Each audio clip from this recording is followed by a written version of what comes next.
Hello friends, நீ நான் காதல் அப்கமிங் எபிசோடுக்காக செம இன்ட்ரெஸ்டிங்கான அதிரடி ப்ரொமோ ஒன்று ரிலீஸ் பண்ணியிருக்காங்க. ப்ரொமோட தேதி 14 to 18 ஏப்ரல்னு போட்டிருக்காங்க. ப்ரொமோவில் என்ன காட்டியிருக்காங்கன்னா, இப்போ ராகவ் கிளம்பி போகும்போது அபி ரொம்பவுமே கவலைப்படுறாங்க. அது எனக்கு ரொம்ப மனசு கஷ்டமாக இருக்குன்னு சொல்லி இப்போ சாமி கும்பிட்றதுக்கு கிட்ட போகும்போது அப்படியே பார்த்தோம்னா அந்த விளக்கெல்லாம் அணைஞ்சிருது. சாமி அந்த அவங்களோட சிலையும் கீழே விழுந்துருது. உடனே அபிக்கு அப்பயே பார்த்தோம்னா மனசு கஷ்டமாயிடுது. இங்கே பார்த்தோம் அப்படின்னா உடனே ராகவை காட்டுறாங்க. ராகவை பார்த்தோம் அப்படின்னா ரவுடிங்கெல்லாம் கட்டி போட்டு ஒரு குடோனில் வச்சுருக்காங்க. கண்ணையும் கட்டி போட்டு வச்சுருக்காங்க. எதுக்குடா என்னை கடத்திருக்கீங்க அப்படிங்கிற மாதிரிலாம் ராகவ் சத்தம் போட்டுட்டு இருக்காரு. இப்போ பார்த்தா முரளி வராங்க. நீ உன்னோட பார்ட்னர், அதாவது என்னோட பார்ட்னரை நீ ஜெயிலுக்கு அனுப்பிட்டு விவேக் ஜெயிலில் இருக்கும்போது நீ மட்டும் இங்கே சந்தோஷமா இருக்கியான்னு முரளி பேசிக்கிட்டே வராங்க.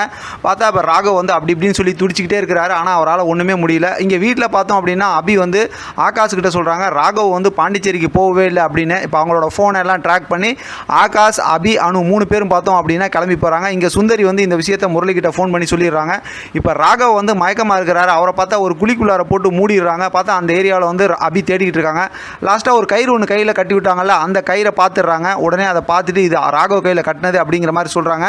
காப்பாற்றப்படுவாரா ராகவ் அப்படின்னு சொல்லிட்டு ப்ரொமோவை முடிச்சிருக்காங்க. பார்க்கலாம் என்ன நடக்குதுன்னு. இதை பற்றின உங்களோட கருத்து கமெண்ட் பாக்ஸில் தெரியப்படுத்துங்க. தொடர்ந்து ஆதரவு கொடுங்க. தேங்க்யூ ஃப்ரெண்ட், தேங்க்ஸ் ஃபார் வாட்சிங்.